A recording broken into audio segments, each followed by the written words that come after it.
working, which is a shock because, let's see, okay, still says there's a problem. All right. So anyway, like I mentioned, let's see, participants, Woody. Hello, Woody. How are you, sir? Hope you are doing well. Cool. You and Waitbot are my first two people here. Let's see. Share with followers. How many followers?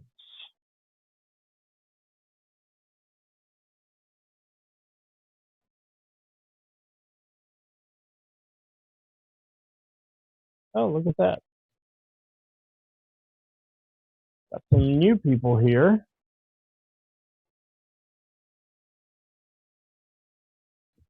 Okay.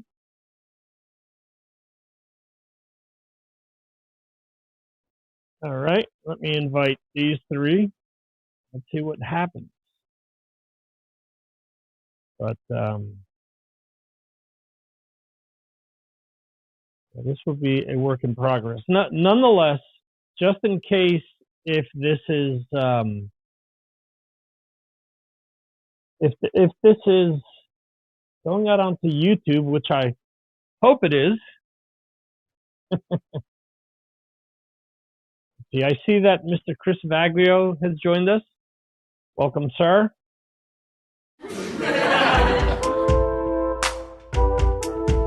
In any event, let's see. So this is the real kind of first show where I'm trying to do stuff on here on Fireside. Trying to see which angle shows the least amount of clutter here.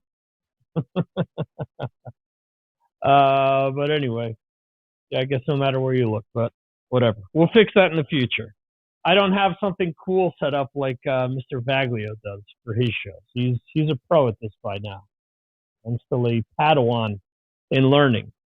But anyway, so the idea for this show is to kind of be a pre-show for the Mars Attacks, not the Mars Attacks, the Signals from Mars live stream, which I do every Friday night at 11 p.m. UK time. I'm fumbling for words here, folks, because everything that I'm seeing is throwing me off. Anyway, 6 p.m. Eastern, 3 p.m. Pacific, 11 p.m. in the UK, and for those like me that are in Europe, it is midnight Friday going into Saturday.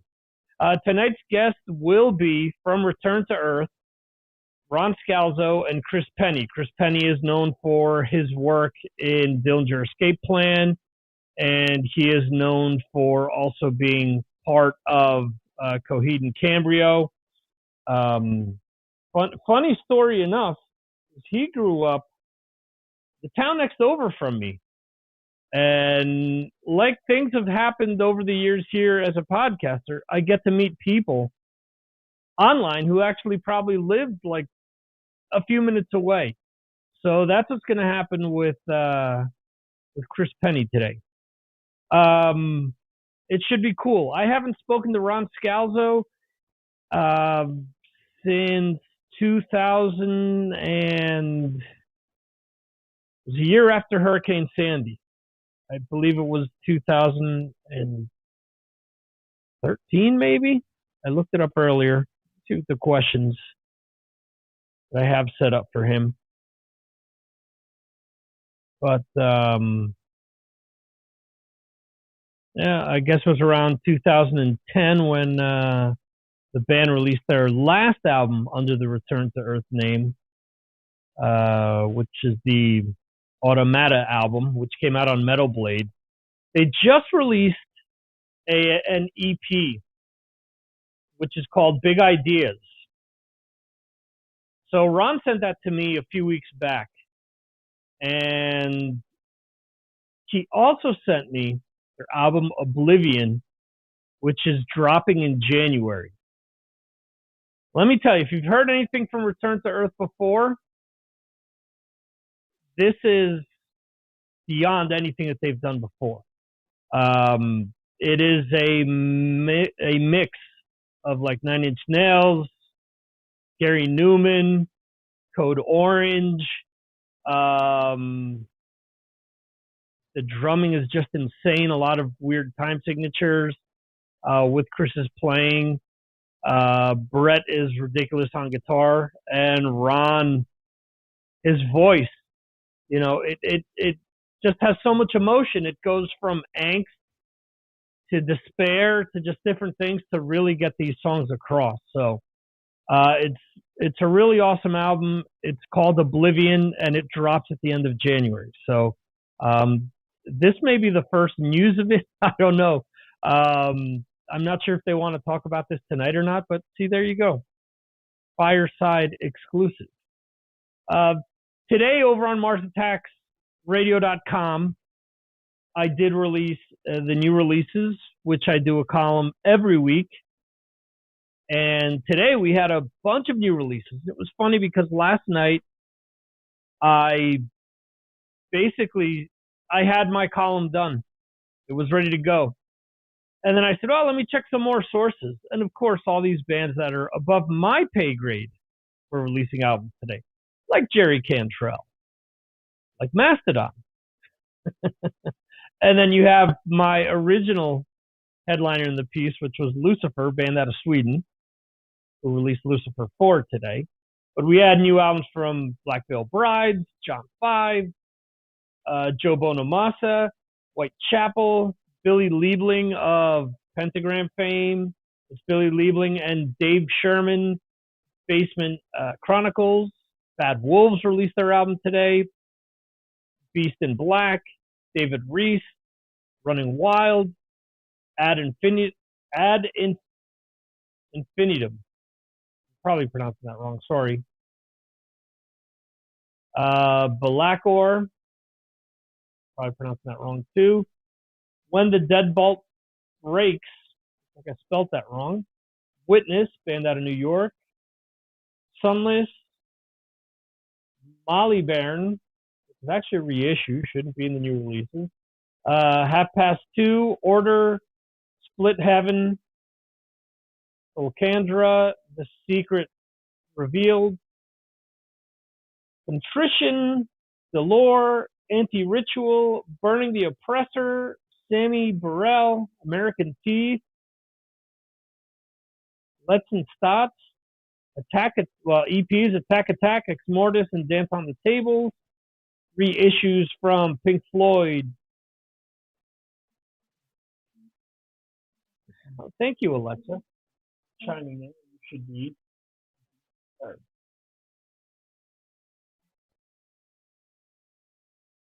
Okay. Murphy's Law tonight, folks.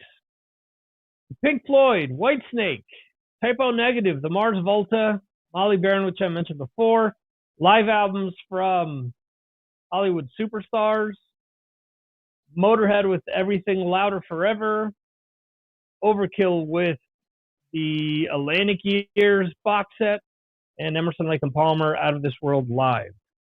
So a lot of different compilations which dropped. Other things going on. I released an interview today with Drew Fortier of The Lucid. That interview, I conducted that interview last week on the live show, and it was cool. Drew's somebody who approached me last November to see if I wanted to interview him and David Ellefson about a documentary and about a book they had written together. And I had been trying for years to interview Ellefson, so of course I said yes. And then ultimately, I've interviewed Drew 3 times so far this year. So it's been pretty cool. We talked about The Lucid, the new album, the self-titled album that came out 2 weeks ago at this point, or was it? It may have been last week.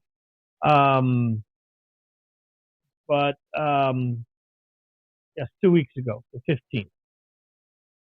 The album is cool. The album is Drew Fortier, Vinny Dobrowski of Sponge, Mike Heller, who's the current drummer in Fear Factory and Raven, amongst other bands. And it is David Ellefson on bass. And it's a mixed mash of like 90s alternative hard rock, for lack of a better term, because it's a mix of kind of ingredients of every player that's in the mix. So that makes it kind of cool. It really threw me for a loop when I first heard it. The first track is called, let me look it up here. The first track by the Lucid is called, I don't want to screw this up, Maggot Wind. I kept saying Maggot Wood.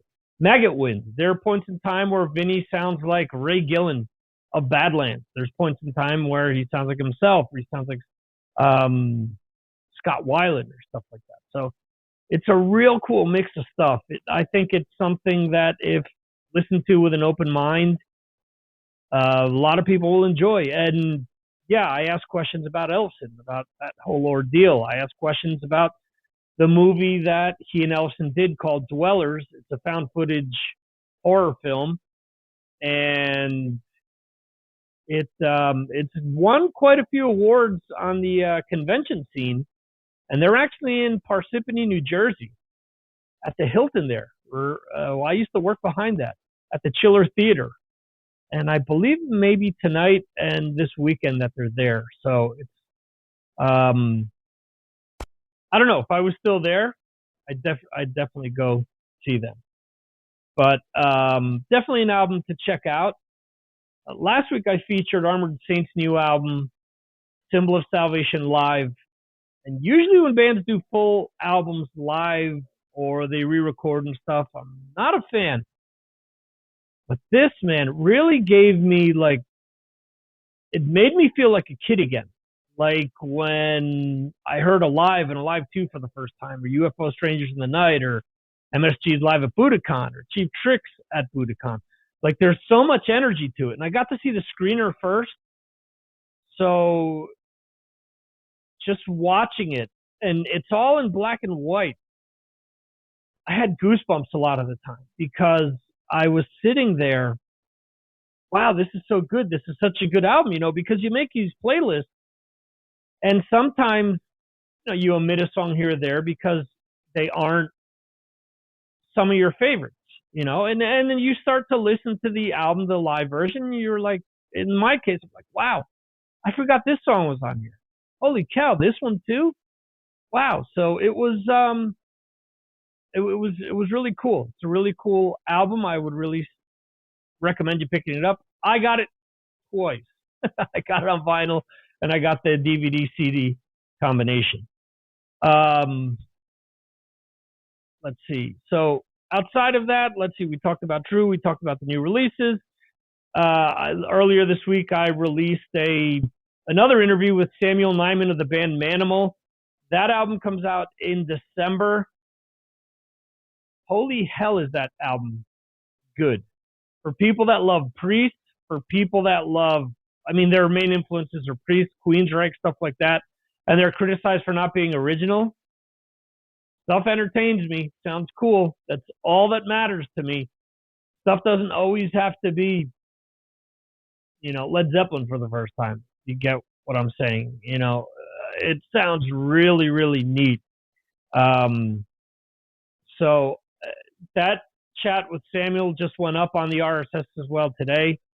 So you got 2 interviews there if you're subscribed to the podcast, which are pretty cool. And on Monday, I'll be releasing an interview with Gary Shea of Alcatraz, who I spoke to last week.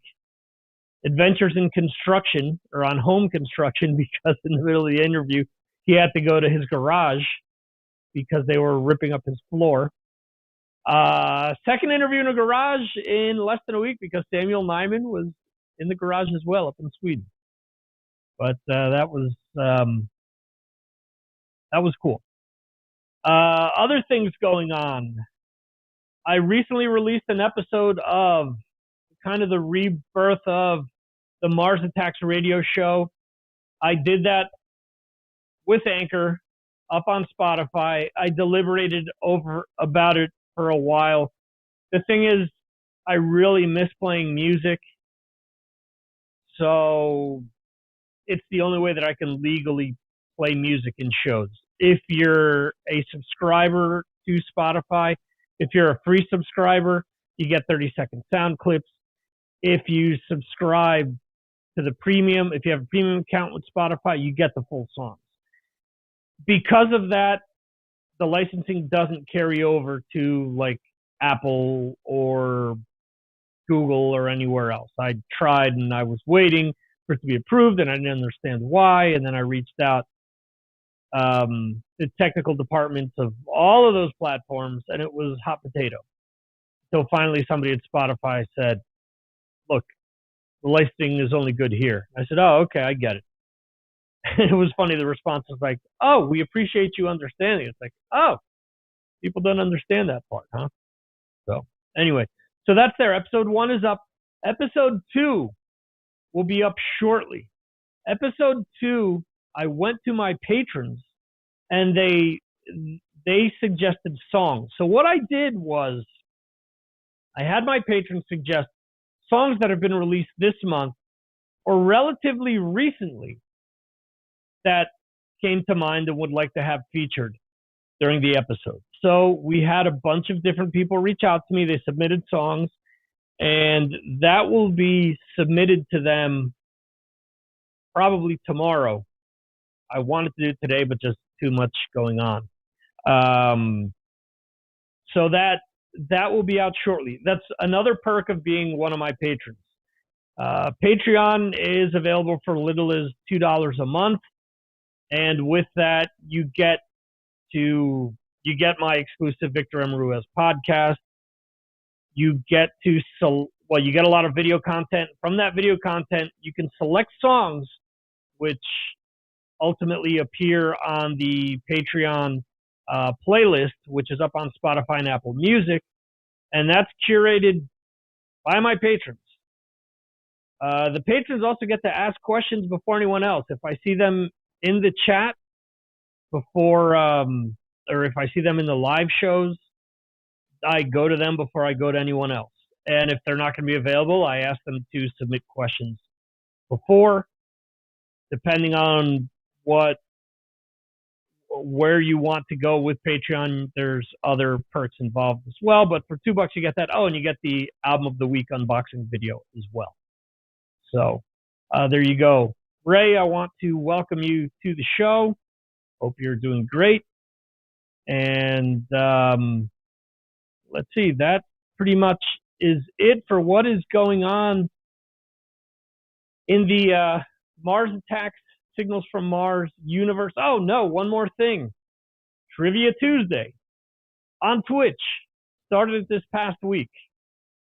Had, again, 2 of my patrons show up. I have a trivia show up there on Twitch. It is the only platform which allows me to do a full-on interactive video show where questions come up. You can answer the questions. The quicker you answer, the more amount of points you get. So it's something that I just started up this past week. I figured I'd go all in, start up with the Twitch stuff, start up with Fireside as well this week.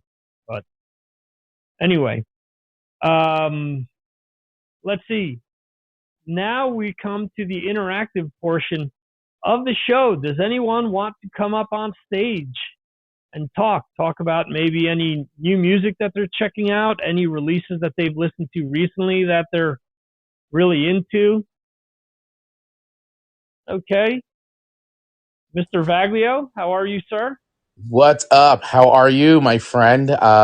Great to see you, and really happy to see you here on Fireside, man. Really psyched that you're here. So welcome to Fireside. So couple releases I do want to talk about that I'm just getting into, actually. So one is, I mean, I've talked about this a lot. You know, you and I did our best releases of 2021 so far a few months ago, and the EP was on my list, but now the full record is out, and that's Spirit Box's Eternal Blue, which is a record front to back. I can't stop listening to, and the vinyl version Yeah. is sick. It is a beautiful, beautiful gatefold vinyl, and I've got like this, like the wax is like this blue and white marble. It's the lyric sheet is like a book. It's truly like it is just gorgeous. They did a great job, but the music is. Yeah, I did the unboxing of that. That was my album of the week 2 weeks ago on Patreon, and I actually released that for free so people could see what I was doing. And yeah, oh cool. The booklet looks like a giant CD booklet. There's no other way. It is beautiful for me to like look at it. And I've had people tell me, you know, no band does that unless it's for a box set. So that is just it's crazy that they've done that. Yeah, I mean, it really is.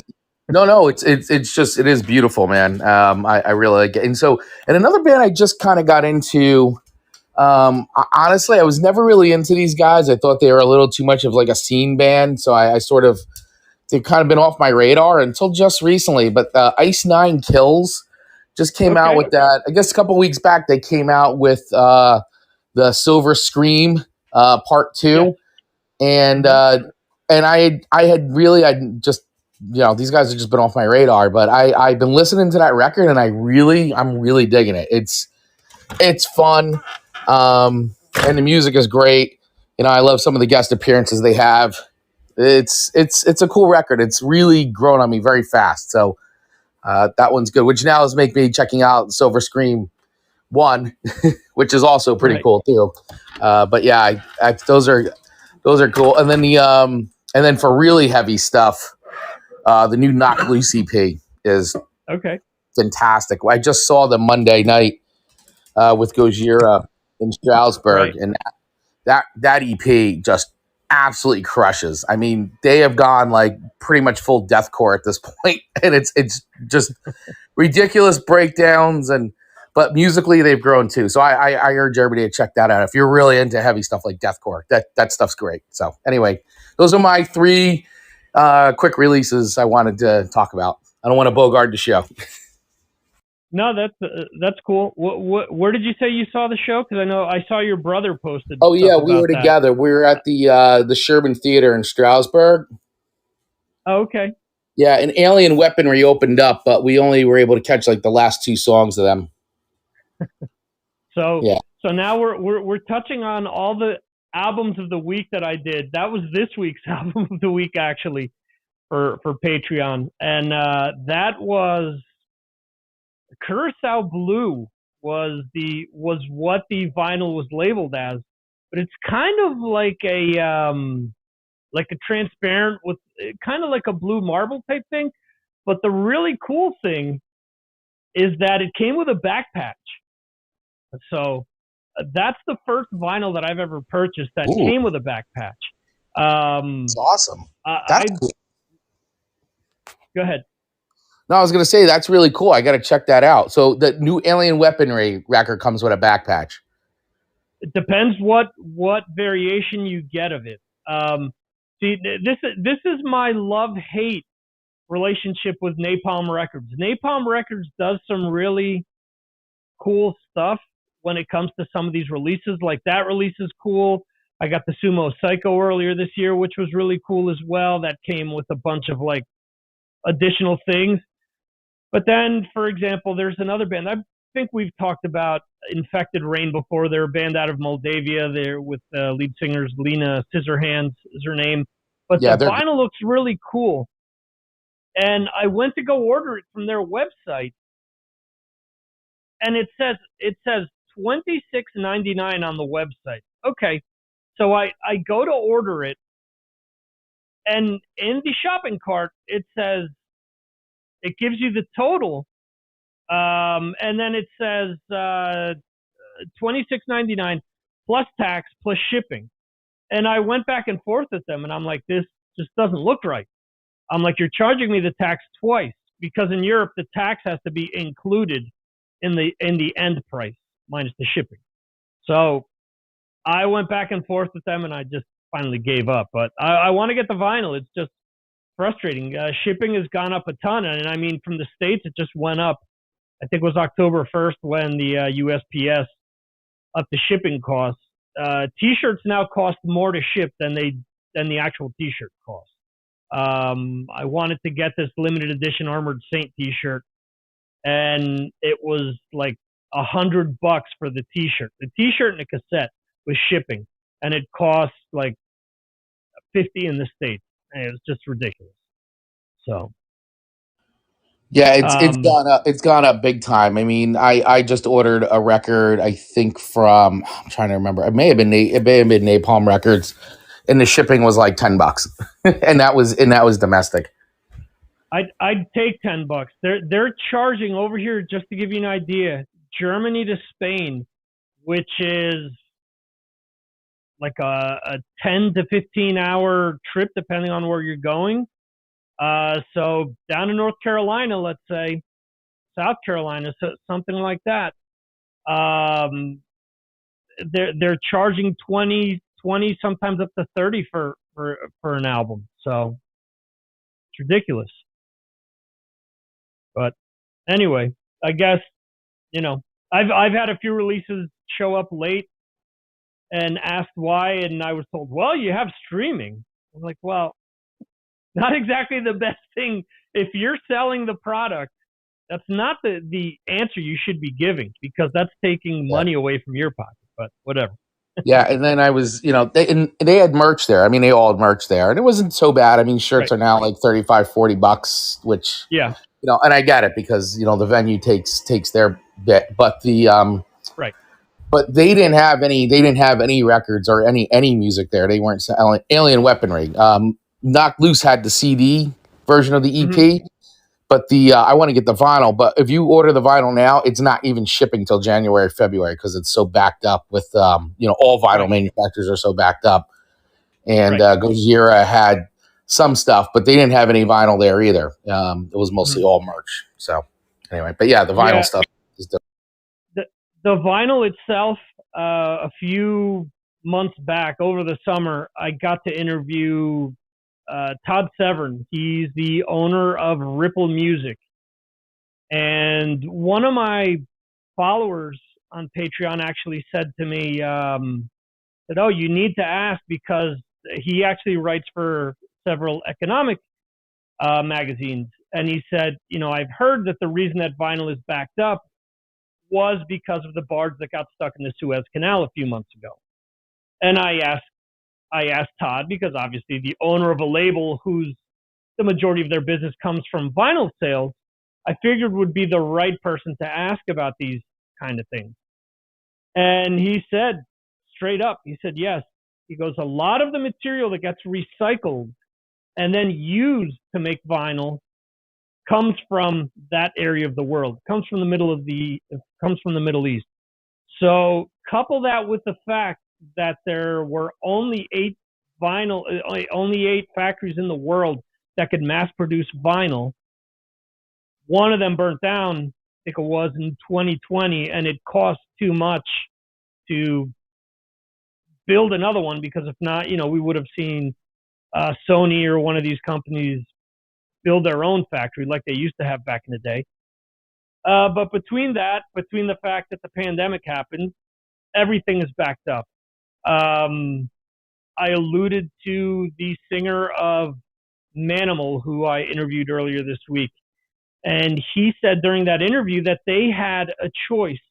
It was either release digital and CD in October, and then release the vinyl in December. And they felt that it would be too much of a confusion for their fans. And they said, you know what, we're going to release everything in December instead, just to make sure that people, just to make sure that their fans get everything at the same time. Remember, over the summer, we both bought that Fear Factory album, and it was like that. The album dropped in July. The actual physical vinyl, I received it the last week of August, the first week of September. I don't remember. It was one of the two. But that had happened. And between the pandemic, between the shortage of manpower and actual facilities that can make the vinyl, and then the supply being cut off for, what was it, 3 weeks or a month, that all adds up to what we're dealing with now. So Still a lot of cool stuff coming out. So I mean, I thank you for coming up and sharing those tracks there. You're actually a patron as well. Is there any track that you want me to include in the upcoming patrons pick September edition? Out of any of those three bands you mentioned, Well, I would say Knocked Loose, okay, what track? but God knows that's the one that's they're playing. It's just such a sick track, Okay, and hearing it live, it's just that was brutal. They're great. They're such a no frills band, man. They just come out, they play, and then they're like, all right, thanks everyone. They just destroy and then leave. It's great. right. Well, that's kind of the I guess that's kind of the DIY type thing that they're.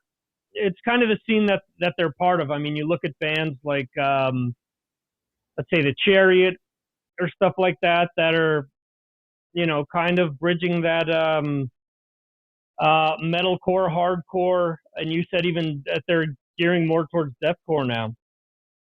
That's what these bands' work ethic is all about. Just go up, play, and get out of town. Yeah, their roots are all in the hardcore scene, and that whole like Oldham hardcore scene, and so they've Right. just they just keep pushing it, and I love it. And yeah, right now they're doing this like sort of total mashup between like hardcore and death metal. It works. So anyway, the front cover of that record too is great. It looks like a horror movie. It's awesome. Okay. There's also a cool animated video too. I don't know if you've seen that. It's almost like a short movie. It's actually every song on a record, and it's all animated. It's insane. Okay. Yeah, check it out. Yeah, I think I have seen it. I think I posted it on Patreon, and the first thing that I got was, the intro's too long. Anytime that something has an intro, everyone starts to say, I just want to hear the music. Yeah, the well, intro, it's because it's supposed to be like a short. It's supposed to be a film that goes along to the record as a soundtrack. So that's how it plays out, and there's broken up into chapters and things like that. But anyway, I think I probably even saw it on your Patreon. I think that's even where I saw it for the first time. So it's cool. I dig it. Last thing that I wanted to bring up with you, it's interesting that Gojira, after the Deftones tour was canceled, they're still going out. And oh yeah, full on.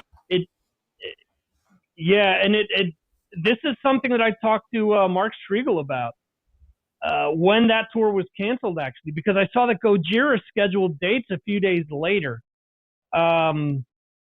It makes you wonder, what the economics are for a lot of these bands actually going out and touring. Again, going back to the interview I did on Wednesday with Samuel from the band Manimal. He talked about the fact that they may not tour this album that's about to drop in December just because it may cost them too much to tour. And he told me, he said, look, if we don't break even, he says, we want to break even. If we don't break even, we're not going to go out on tour. The last tour that they did, they made a little less than breaking even. And they said, all right, we had a good time. So it's kind of addition by subtraction type of deal. But he said flat out, gas prices in Europe right now are ridiculous. They were supposed to tour England, but now with Brexit and everything else and needing visas now to enter the UK, it may not make sense for them to hop on. It just may not make sense for them to join in on a tour. And that may be the same thing with Deftones. Deftones may be looking to go out and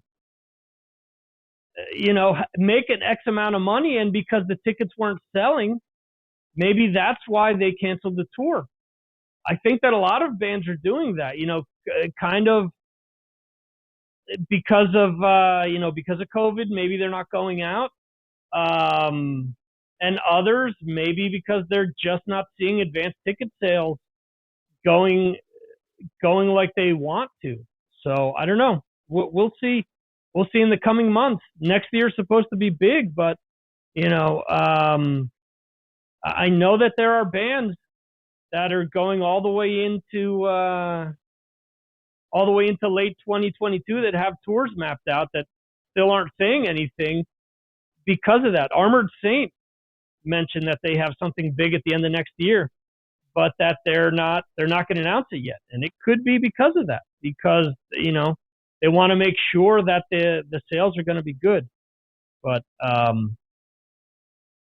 in Yeah, I, any event, I was going go to ahead. just say I agree with you. I mean, the economics Yeah, are because I mean, when you think about this, is where bands make the most of their money is through touring. right, Just because a band seems big doesn't necessarily mean these guys are rolling in it. So it's right, bands make their money touring big time, and they'll tour as much as they can because they make money off that, the merch, making direct sales to fans as much as they can. And when you mhm, have this, and then a possibility of venues getting canceled, or there's somebody on the crew getting sick, it actually, right, it actually winds up costing more money because now they're not playing the show, they're canceled. They still have to pay fees on things, and yeah, it mhm, does become an economics thing. And if the threat is out there that they could possibly canceling a lot of shows or being laid up, then you start to say, well, is it worth it? From a financial standpoint, better off to just wait it out a bit yeah, more. But absolutely. So let's see. Does anyone else want to come up and talk?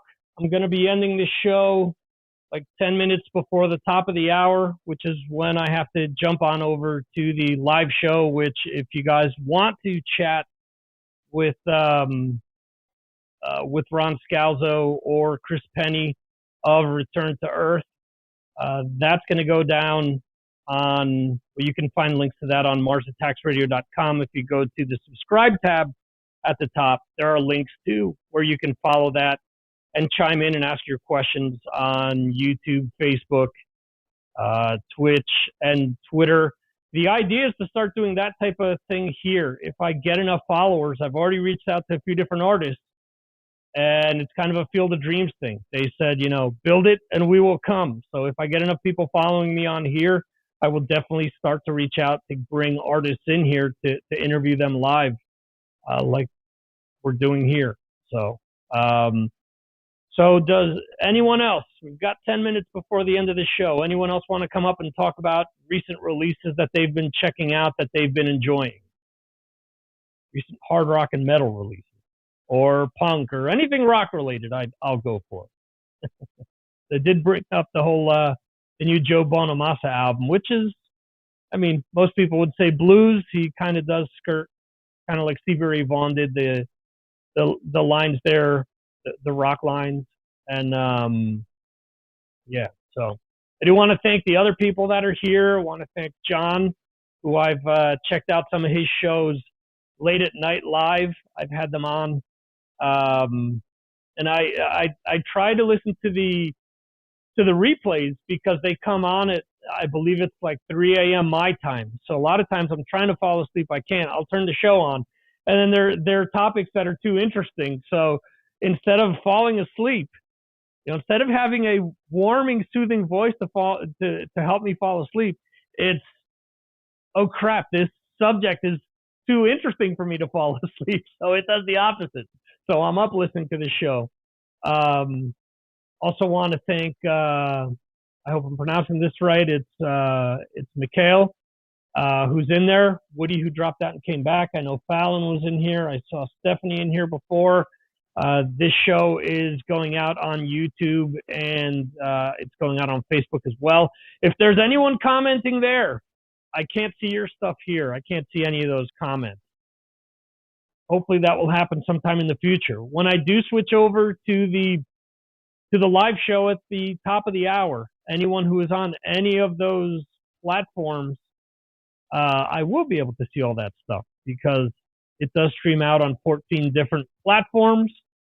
And all those platforms, people from there can chime in. So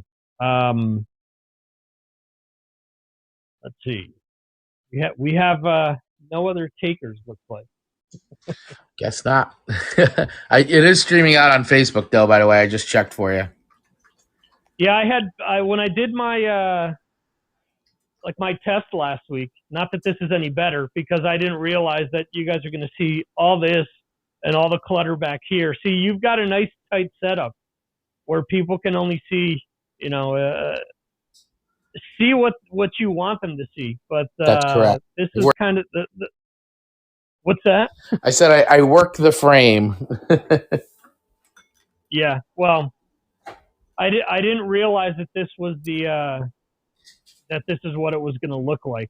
I mean, I tested it last week, but what I ended up doing was just kind of like holding it up to my face. But I don't know. I think it'll be cool if eventually there is some way that I could maybe focus with this or something. I don't know. But in the meantime, I guess next week I'll have to clean up my messy office area. So I hope that does not deter from the show itself for people. So, are you looking forward to the Eternals? Here we go with some geek talk. I got to tell you, I'm not. I'm not. I don't know. I don't know what I feel about the Eternals right now. I did like Shang-Chi. I thought that was great. Okay. I really enjoyed Shang-Chi. But yeah, the Eternals, and I enjoyed What If too. I thought What If was great. That last episode was awesome. What If? It was a lot of fun. Not sure about the Eternals. Early reviews have not come back good. Some of the YouTubers that I follow who are insiders and get early access to some of these films, but the early reviews aren't that great. So, but I mean, I'll probably go see it. I have to. It's a Marvel thing. I'll go see it, but right. I don't know. I'm indifferent at the moment, which may be good. And I haven't seen Carnage yet either. Okay. I'm waiting for Shang-Chi to come out on November 12th. I haven't seen it yet. Oh, it's not out there yet? It is out here, but I just haven't gone to the movie. Oh, okay. Yeah. It's that's when Disney Plus adds it here. Oh, okay. I didn't know that. Yeah. It hasn't come out. There's a lot of things. Like HBO Max came out this week here, and they promised like all these, we're adding all the shows that you don't already have on regular HBO. And I'm like, okay, you kind of splashed some paint on it, but it's kind of the same thing that we had before. The only difference is you can set up like playlists to have like shows to follow, and now you can set up users where before it was just one account that could access like various devices at the same time. So I don't know. We'll see. Did you like the Batman trailer? Whoops, sorry, was fumbling there. The Batman trailer actually got me excited. I will say I'm liking what I'm seeing. I know there's a lot of indifference as always, but I'm digging what I'm seeing. So I like that it's like this year 2 version of Batman. So I'm excited. I'm excited. I think it's cool. And I like the fact that the Riddler kind of has this like super rough outfit, and it's not like so put together. I think that's kind of cool. Right. He didn't go to the costume factory. Right. He didn't go to the villain costume factory and get like this super slick outfit. Like it's completely put together. Like, he almost looks like some sort of like serial killer or something. He looks creepy. He didn't go to Villains R Us. Yeah. The Penguin, I'm a little indifferent about. I'm not quite sure. Okay. I'm a little like, I don't know. I guess I was expecting more of a traditional or somewhat traditional Penguin. So, but I don't want to judge too hard from the trailer because the Penguin character may be really good. I'm just not excited about the overall look of the Penguin. But gotcha. How about you? I thought the trailer looked cool. I'll probably wait till I can see it at home because I'm not the Batman freak that you are. I know that that's your favorite character. There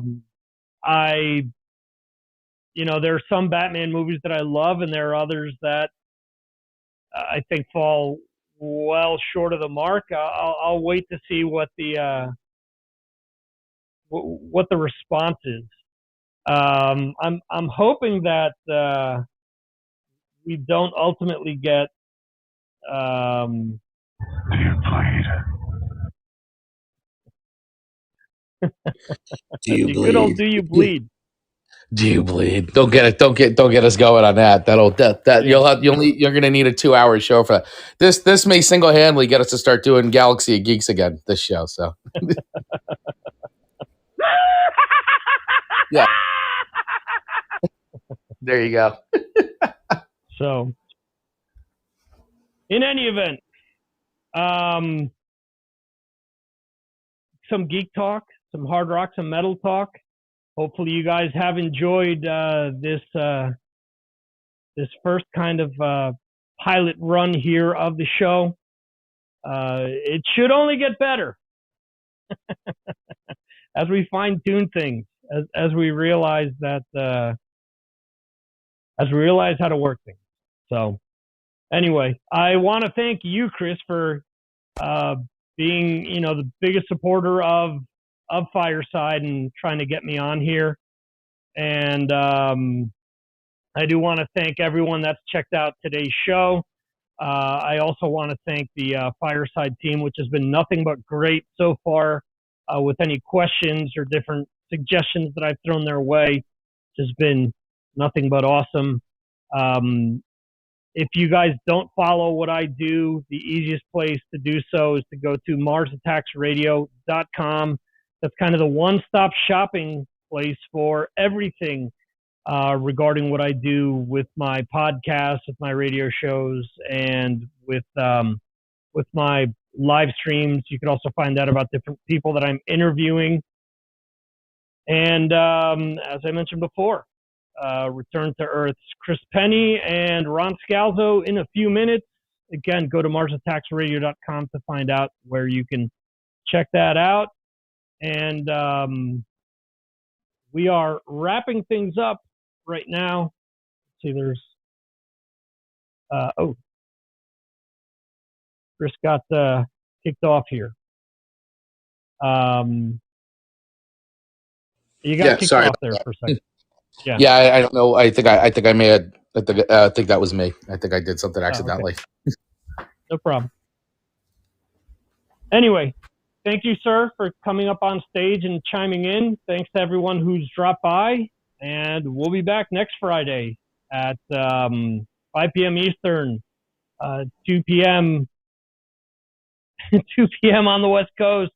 And I'm trying to do the math in my head, all the time zones. I got to have this written in front of me like I do the other show. And 10 p.m. in the UK for the rest of you people, or 11 if anyone is listening in Europe. So that is that, folks. Thank you for watching, for listening, and we will see you next time right here on the Signals from Mars pre-show, exclusively here on Fireside. See you, folks.